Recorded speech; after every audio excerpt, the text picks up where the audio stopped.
আপনারা জানেন যে বিডিআর যে হত্যাকাণ্ড সংঘটিত হয়েছে 57 জন সেনা অফিসারকে, বিডিআর এর যেসব খুনে ডাকাত অপরাধীদের শাস্তি দেওয়া হয়েছে বিভিন্ন মেয়াদে, যারা জেলে ছিল 5ই আগস্টের পরে তাদের ছেড়ে দেওয়া হয় এবং নতুন করে তদন্ত করা হয়। আপনারা জানেন যে বারবার করে কোনো ধরনের প্রমাণ ছাড়া বাংলাদেশের মাননীয় গণপ্রজাতন্ত্রী বাংলাদেশের মাননীয় প্রধানমন্ত্রী শেখ হাসিনাকে বলা হচ্ছে যে তিনি এই হত্যার নির্দেশদাতা, তিনি করেছেন। এটার সাথে ভারতের একটা বড় ধরনের প্রচ্ছন্ন ভূমিকা আছে, আপনারা নিশ্চয়ই জানেন। সেখানে বাংলাদেশ আওয়ামী লীগের প্রেসিডিয়াম সদস্য জনাব জাহাঙ্গীর কবির নানক, তারপরে ঢাকা উত্তরের মেয়র জনাব ফজলে নূর তাপস সহ অনেকেই জড়িয়ে নানান ধরনের কথাবার্তা প্রোপাগান্ডা ছড়ানো হয়েছে। তো ওই সময় কিন্তু ওয়াকার দায়িত্বরত ছিল বিডিআর এর সেই ঘটনার সময়। ফলে বারবার যখন বলা হচ্ছে যে নতুন করে তদন্ত হবে, নতুন করে এটা হবে, এই এই পুরো ব্যাপারটা ডেফিনেটলি আমি ওয়াকারের এই একটা ব্যাপারে একমত যে এই হত্যাকাণ্ড বিডিআরই করেছে।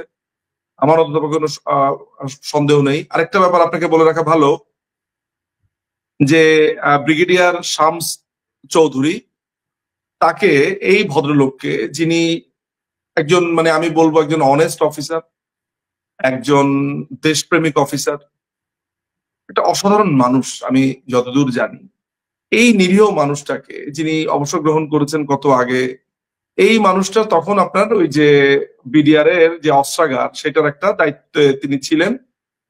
আমি যদি মানে খুবই কারেক্ট হতে চাই, আমি পার্টিকুলারলি অস্ত্রাগার সেটার দায়িত্ব না বলে আমি বলবো যে তিনি সেখানে দায়িত্বরত ছিলেন। অন্য অফিসারদের মতো তিনিও মৃত্যুর মুখোমুখি পড়েছিলেন, তাকেও খুন করার জন্য উদ্যত হয়েছিল। তিনি সেখানে প্রাণে বেঁচে যান। তিনি প্রাণে বাঁচলেন কেন, কেন তিনি বেঁচে ফিরলেন, এখন তিনি অনেকের চক্ষুশূল হয়েছে। বিশেষ করে ওয়ান অফ দা সাম্প্রদায়িক একটা পত্রিকা আমার দেশের সম্পাদক মাহমুদুর রহমান এই শামস চৌধুরীকে নিয়ে এই নোংরা বক্তব্য দিয়েছে। এই শামস চৌধুরী একটা মাত্র উদাহরণ, এরকম আরো অনেককেই ফাঁসানোর চেষ্টা করছে। এই সমস্ত কিছুই ওয়াকার দেখেছে, এগুলো আসলে ইভেন্চুয়ালি তার বাহিনীর যে মর্যাদা সেগুলোর উপরে এসে পড়েছে। ফলে বাহিনী থেকে বিভিন্ন জেনারেলদের একটা প্রেশার ছিল, তারপরে বিভিন্ন দেশকে জড়িয়ে হত্যাকারী যারা ওই বিডিআর বিদ্রোহে যারা যুক্ত ছিল তারা তো ছাড়া পেয়ে গেছে। কি ভয়ঙ্কর কথা! তারা ছাড়া পেয়েছে এবং ছাড়া পেয়ে তারা এখন আর্মি অফিসারদেরকে হত্যা করা, এদের অনেকেই হিজবুত তাহরির সদস্য, জামাতের সদস্য। এমনও আমি জেনেছি তারা হিজবুত তাহরির যে খেলাফতের যেই প্রচেষ্টা সেটার বায়াত নিয়েছে কারাগারেই। সেখানে জসিমউদ্দিন রহমানি ছিল, অন্যান্য জেলের অন্যান্য কয়েদিদের সাথে তারা এক ধরনের বায়াত গ্রহণ করেছে। এই আনসারুল্লাহ বাংলা টিম বলেন, হিজবুত তাহরির বলেন, এইসব জায়গার অনেক অনেক সদস্যরা। তো তাদেরকে কিন্তু একটা শর্তে ছাড়া হয়েছে। এই যে দেশব্যাপী আপনি খেয়াল করে দেখেন আপা, একটা জিনিস জানেন যে এই যে দেশব্যাপী আপনার হত্যা লুণ্ঠন, হ্যাঁ, ওদেরকে কিন্তু এক ধরনের প্যাকেজেই ছাড়া হয়েছে যে তারা যেহেতু ট্রেইনড সৈনিক এবং তাদেরকে কিন্তু এই ধরনের অপরাধ জগতে নিয়ে আসার জন্য এক ধরনের পায়তারাও চলছে, বিশেষ করে বাংলাদেশ আওয়ামী লীগের বিভিন্ন সদস্যদেরকে হত্যা, গুপ্ত হত্যা, এই ধরনের ব্যাপারে। এই জিনিসগুলো যে ধরেন আমি পলিটিক্যাল রেটরিক হিসেবে বলছি একেবারেই ভাববেন না। আপনাকে আমি একটু স্মরণ করিয়ে দিতে চাই, 5ই আগস্টের আগে দিনের পর দিন বলে গেছি এটা জামাত শিবিরের আন্দোলন, এটা জামাত শিবির করছে। অনেকে এটাকে পলিটিক্যাল রেটরিক ভেবেছে। আমি বলেছি এর আগেও 2023 সালের 13ই আগস্ট ভিডিওতে বলেছি যে এই সরকারকে উৎখাতের চেষ্টা করা হচ্ছে, সেটা অনেকে পলিটিক্যাল রেটরিক হিসেবে ধরেছে। এইভাবে আমি 2024 সালের ইলেকশনের ঠিক 3 দিন পর ডোনাল্ডো যখন ঢাকায় আসলো, আমি বলেছি যে ফাইনাল তারা ছক কষে ফেলেছে, এখন যে কোনো সময় সরকার পতনের চেষ্টা করবে। আমার কথাগুলো সব ফলেছে। ফলে যারা দর্শকরা শুনছেন, ভবিষ্যতে যেন আপনারা এই আফসোসটা না করেন যে নিজুম ভাই এদেরকে হিজবুত তাহরির বলছে, এটা মনে হয় একটা পলিটিক্যাল রেটরিক। আমি অনুগ্রহ করে আজকে যারা দর্শক তাদেরকে বলবো, আমি না বুঝে না জেনে কোনো কিছুই সাধারণত বলার চেষ্টা করি না। এই সৈনিকদেরকে একটা ডিলের মধ্যে ছেড়েছে, একটা ডিল হয়েছে, আমি সেই ডিলটুকুও জানি। এগুলো মৌখিক ভাবে আসলে যেটা হয়েছে যে ওইসব জায়গার মধ্যে অনেকেই আছেন আমাদের সোর্স, সেখান থেকে মুক্তি পেয়েছেন, নাম বলবো না, যারা কোনো দলে যাননি কিন্তু তারা ভান ধরে রেখেছেন যে তারা সরকারের খুবই বিরোধী। এমনও সৈনিক আছে যারা আমার সাথে যোগাযোগ করেছে কিন্তু টিভির সামনে বিভিন্ন সামনে অভিনয় করে যাচ্ছে যে তারা এই সরকারের পক্ষে আছে, আওয়ামী লীগের খুব বিরোধী। ব্যক্তিগতভাবে তাদের সাথে আমার কথা হয়েছে, নাম প্রকাশ তো করা অসম্ভব ব্যাপার। তারা বলেছে, এমনকি নাম ধরে ধরে বলেছে, ডিএডি তৌহিদ থেকে শুরু করে কারা কারা কোন কোন কি কি করেছে, এগুলো সব আমার কাছে একটা ধারণা আমার আছে। সুতরাং এই যে আপনার প্রাক্তন সাবেক ব্রিগেডিয়ারের কথা বললাম শামস চৌধুরী, তাকে ফাঁসাবার এই চেষ্টা, এই ছাড়া বিভিন্ন আপনার সেনাবাহিনীর অফিসারদেরকে ফাঁসানোর চেষ্টা। আপনি কি জানেন যে এই যে লেফটেন্যান্ট জেনারেল জাহাঙ্গীর, এই লেফটেন্যান্ট জেনারেল জাহাঙ্গীর সেই সময় তদন্তকারী কর্মকর্তা ছিল এই ঘটনার। চিন্তা করা যায়, সেই লোক সেই সময় তদন্তকারী কর্মকর্তা থাকার পরে এখন সে নতুন করে তদন্ত এইসব ধরনের এমন সব ঘটনা ঘটাচ্ছে। ফলে আমরা তো বারবারই বলছি যে এটা একটা সুষ্ঠু তদন্ত হওয়া দরকার, যেটা হয়েছে, বিচার হয়েছে। আমার এই বক্তব্য শুনলে অনেকে বলবে, ও নিজুম ভাই মনে হয় বিচার চায় না, নিজুম ভাই মনে হয় ভারতের পক্ষে, নিজুম ভাই মনে হয়, হ্যাঁ নিজুম ভাই যেহেতু বলেছে, মানে যারা আমার প্রতিপক্ষ তারা বলবে। আমি তাদের কাছেও একটা অনুরোধ করব, সেটা হচ্ছে যে আপনারা যারা এগুলো বলছেন, আপনারা কি এই বিচারের কাগজপত্রগুলো কি আপনাদের কাছে আছে? বিডিআর এই বিচারের আমার কাছে আছে। এই বিডিআর হত্যাকাণ্ডের কোর্টের কাগজপত্র, আরজি, জেরা, জবানবন্দি, আমি যখন এগুলো বলছি তখন কিন্তু আমার একটা সম্যক জ্ঞান নিয়ে আমি বলেছি। সেখানে আপনার 164-এ জবানবন্দি আছে, সেখানে জেরা আছে, দিনের পর দিন আইনজীবীরা তাদের পক্ষে বলেছে, বিপক্ষে বলেছে। সমস্ত কিছু বিবেচনা করে একজন লয়ার হিসেবে আমি ঠিকই বুঝেছি যে তারা প্রত্যেকেই অপরাধের সাথে যুক্ত ছিল, পক্ষে যাদের। এখন এটা নতুন করে তদন্তের ব্যাপারে কি বলা হচ্ছে আপা? সেটা বলা হচ্ছে যে এই অপরাধী হচ্ছে মাননীয় প্রধানমন্ত্রী শেখ হাসিনা। এইটা কে করেছে? ভারত করেছে। তাহলে আপনারাই একদিকে বলছেন যে সুষ্ঠু তদন্ত চাই, আবার আপনারাই অপরাধীকে সেটা বলে দিচ্ছেন। তাহলে আপনারা কি তদন্ত হওয়ার আগে বলতে পারেন এখানে মাননীয় প্রধানমন্ত্রী জড়িত ছিল কি ছিল না? বলতে পারেন ভারত জড়িত কি ছিল কি ছিল না? আপনি আমাকে বলতে পারেন যে ভারতের কে ডিফেন্ড করছেন কেন? ভারতের জায়গাতে কম্বোডিয়া হলেও ডিফেন্ড করতাম, ভারতের জায়গায় আজারবাইজান হলো, উগান্ডা হলো, আমি ডিফেন্ড করতাম। আমার একটাই কথা থাকতো যে উগান্ডার যে জড়িত ছিল আপনি কিভাবে জানেন? হ্যাঁ, প্রমাণ করেন। তদন্ত, আপনি তদন্তের আগে যখন সরকারের পক্ষ থেকে, উপদেষ্টাদের পক্ষ থেকে, এই অবৈধ সরকারের এই অবৈধ উপদেষ্টাদের পক্ষ থেকে যখন এইটা বলা হয় যে অমুক দোষী তমুক দোষী, তখন তো ভাই ডিসিশন আপনিই নিচ্ছেন। তো তদন্তের প্রহসনটা করছেন কেন? বলে দেন মাননীয় প্রধানমন্ত্রী গিয়েই সবাইকে খুন করে ফেলেছে, এটা বলেন, এটা বাকি রেখেছেন কেন? ফলে এইসব সমস্ত কিছু দেখে, সমস্ত কিছু বিবেচনা করে ওয়াকার, এই জঙ্গি সর্দার ওয়াকার, এই সেনাবাহিনীর এই হিজবুত তাহরীর প্রধান, সে বুঝতে পেরেছে যে এগুলো এক ধরনের বড় ধরনের আনরেস্ট সিচুয়েশন তৈরি করতে পারে, বড় ধরনের প্রবলেম তৈরি করতে পারে। সেই কারণেই সে একটা কড়া বার্তা দিয়েছে। আপনার প্রশ্ন আসতে পারে যে ভয় কাতুরে ওয়াকার আজ এমন সাহসী, এর কারণ কি? এর কারণ হচ্ছে যে বুঝতে পারছে যে এখানে একটা বড় ধরনের প্রবলেম তৈরি হবে, সেনাবাহিনীতে অসন্তোষ তৈরি হয়েছে, এই আর কি। এখন দেখুন, সেনাপ্রধান বলেছেন যে ফুল স্টপ, বিডিআর এর সদস্যরাই এই হত্যাকাণ্ড ঘটিয়েছে, এখানে ফুল স্টপ, রাইট? তিনি এটা থামিয়ে দিতে চাচ্ছেন এখানেই। বড় ধরনের নাশকতা, বড় ধরনের, কত বড়, মানে কি ঘটার আশঙ্কা সেনাপ্রধান করছেন বলে আপনার মনে হয়? সেনাপ্রধান কি আশঙ্কা করছেন সেটা আমার জানার কথা না। তবে আমরা যে জিনিসটা এখন আশঙ্কা করছি বা আমরা মনে মনে ভাবছি, কারণ বাংলাদেশের সিচুয়েশন তো আপনি নিজের চোখে দেখছেন। গত 3 দিন 4 দিনে প্রায় 72টা ধর্ষণ হয়েছে, মানুষের গলা কেটে ফেলছে, কিভাবে ছিনতাই করছে, গুলি করছে, বাসের মধ্যে ধর্ষণ করছে, রোহিঙ্গারা গিয়ে বিমান বাহিনীতে ঘাঁটিতে অ্যাটাক করছে। তারপরে মোহাম্মদপুর তো একটা মোটামুটি সিন সিটি হয়ে গেছে, সেখানে কেউ দুপুরবেলার সন্ধ্যা কোনো সময় যেতে পারে না। এটা ছিনতাইকারীদের আখড়া। বিহারি ক্যাম্পের ছেলেপেলেদেরকে আবার উর্দু শেখানোর জন্য এই যে ইউনুসের যে প্রেস সচিব আছে, সে আবার কোর্স চালু করার কথা বলছে। অর্থাৎ যারা ছিনতাই করছে, ডাকাতি করছে, এদেরকে আবার ভালো করে ভাষা শিক্ষাও দেওয়া হচ্ছে।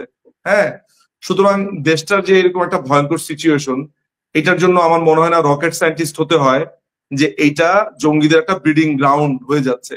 বাংলাদেশ আওয়ামী লীগ, নিজুম মজুমদার, এইটা যে জঙ্গিদের ব্রিডিং গ্রাউন্ড, এটা তো আমরা 2001 সালের পরেই বুঝতে পেরেছিলাম, তারপরে এটা নিয়ন্ত্রণ করা হয়েছে। ওকে, এখন 5ই আগস্টের পরে এর চেয়ে কি ব্যতিক্রম কিছু সেনাপ্রধান আশা করেছিলেন?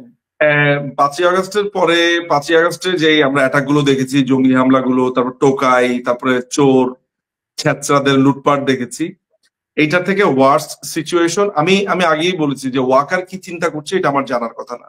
না না কিন্তু না, আমার যারা সোর্সেস আছে, আমার কাছে যেই ইন্টেল গুলো আছে, তাতে আমি আশঙ্কা করছি যে বাংলাদেশে জঙ্গি হামলা হওয়ার একটা বড় ধরনের সম্ভাবনা আছে।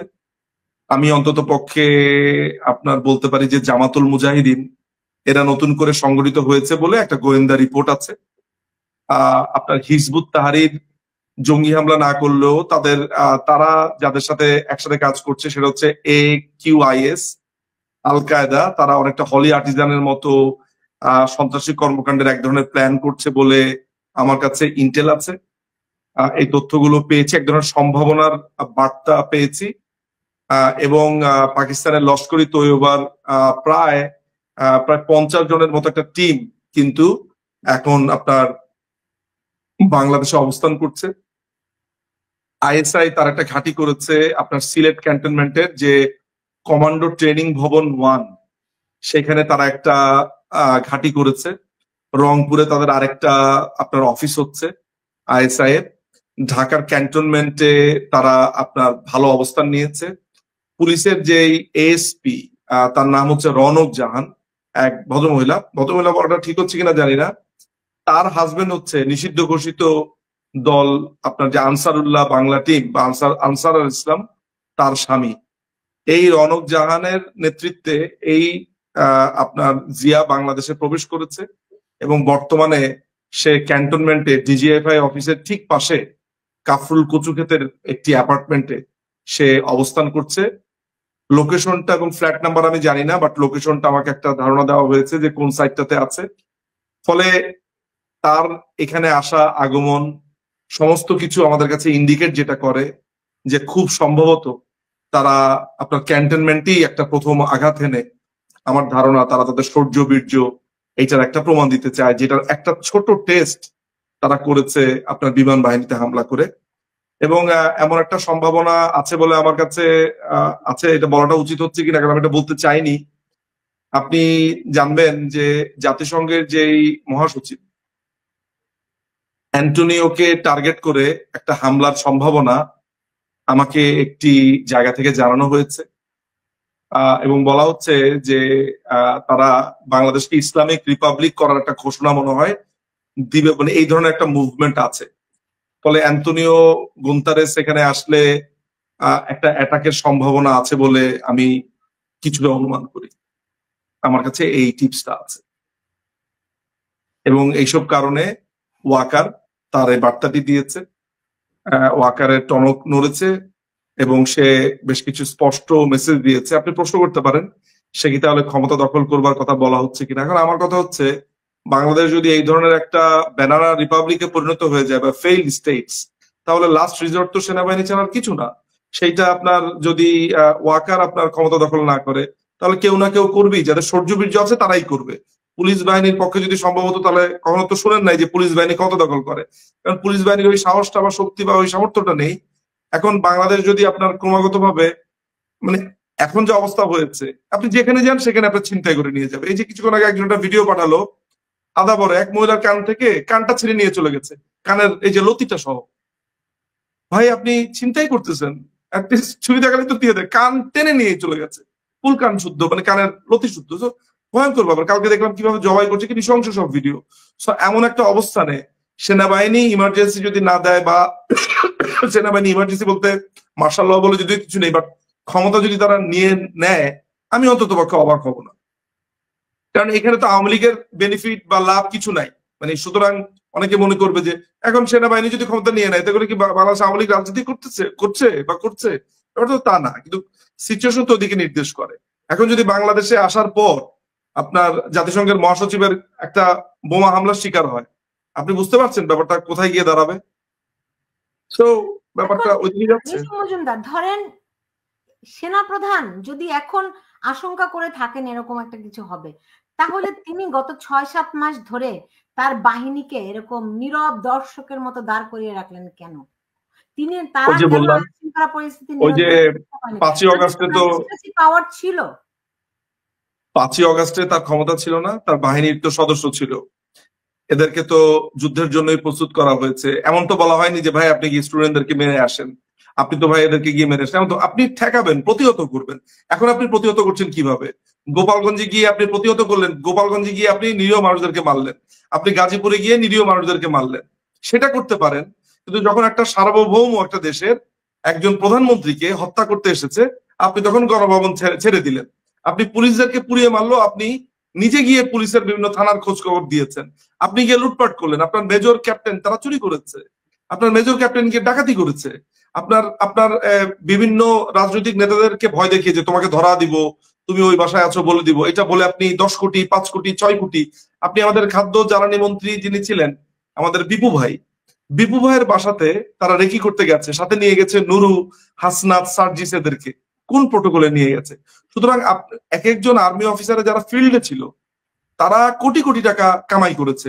কোন আওয়ামী লীগ অফিসের, আওয়ামী লীগের কোন নেতার নামে মামলা হয়েছে, সৈনিকরা গিয়ে বলছে যে টাকা দিলে আমি এই নামটা কাটা দিতে পারবো। সৈনিকরা অপরাধে, ছ্যাঁচড়া পেটি অপরাধে যুক্ত হয়েছে, 10,000, 5,000, 5 লাখ, 10 লাখ, এমন তথ্য আমাদের কাছে আছে। বুঝতে পারছেন? সুতরাং এই অপরাধে তারা জড়িয়ে গেছে।